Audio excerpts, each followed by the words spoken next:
नमस्कार साथियों, मैं अनीता श्रीवास्तव आपका हार्दिक अभिनंदन करती हूँ। श्रीमद् वाल्मीकि रामायण में आज का प्रसंग है श्री राम आदि का वल्कल वस्त्र धारण। सीता के वल्कल धारण से रनिवास की स्त्रियों को खेद तथा गुरु वशिष्ठ का कैकेयी को फटकारते हुए सीता के वल्कल धारण का अनौचित्य बताना।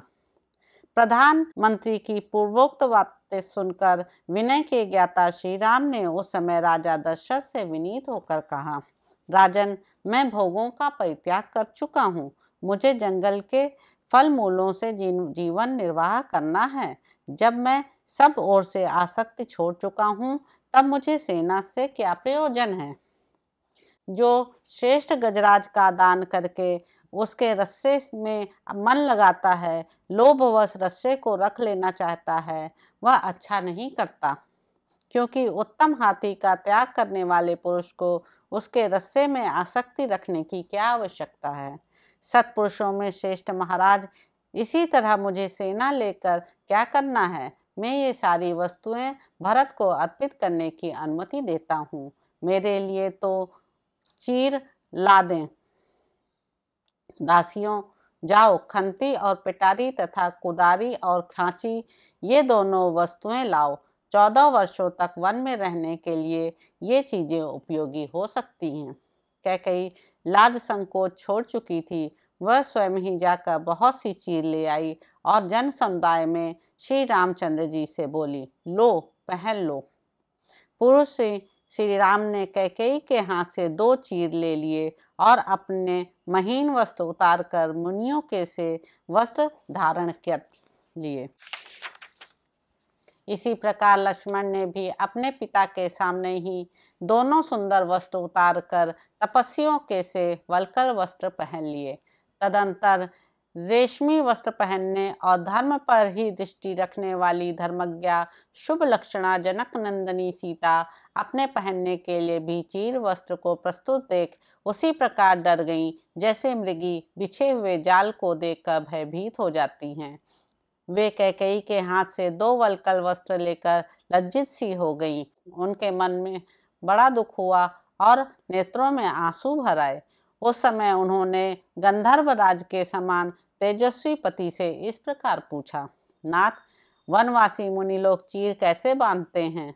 यह कहकर उसे धारण करने में कुशल न होने के कारण सीता बारंबार मोह में पड़ जाती थी, भूल कर बैठती थी। चीर धारण करने में कुशल न होने से जनक नंदनी सीता लज्जित हो एक वल्कल गले में डालकर दूसरा हाथ में लेकर चुपचाप खड़ी रही।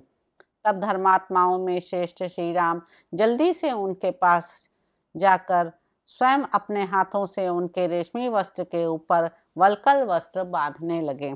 सीता को उत्तम चीर वस्त्र पहनाते हुए श्री राम की ओर देखकर रनवास की स्त्रियां अपने नेत्रों से आंसू बहाने लगीं। वे सब अत्यंत खिन्न होकर उद्दीप्त तेज वाले श्री राम से बोलीं, बेटा मनस्विनी, सीता को इस प्रकार वनवास की आज्ञा नहीं दी गई है। प्रभो, तुम पिता की आज्ञा का पालन करने के लिए जब तक निर्जन वन में रहोगे, तब तक इसी को देखकर हमारा जीवन सफल होने दो। बेटा, तुम लक्ष्मण को अपना साथी बनाकर उनके साथ वन को जाओ, परंतु यह कल्याणी सीता तपस्वी मुनि की भांति वन में निवास करने के योग्य नहीं है। पुत्र, तुम हमारी यह याचना सफल करो। भामिनी सीता यहीं रहे। तुम तो नित्य धर्म परायण हो, अतः स्वयं ही इस समय यहाँ नहीं रहना चाहते हो। माताओं की ऐसी बातें सुनते हुए भी दशरथ नंदन श्री राम ने सीता को वल्कल वस्त्र पहना ही दिया।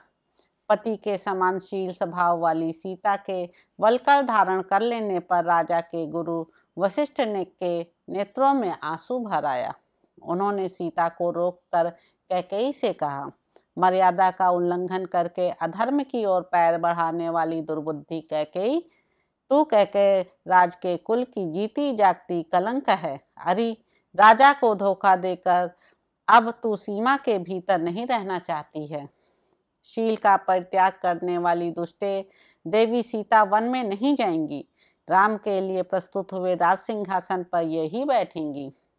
संपूर्ण गृहस्थों की पत्नियां उनका आधा अंग हैं।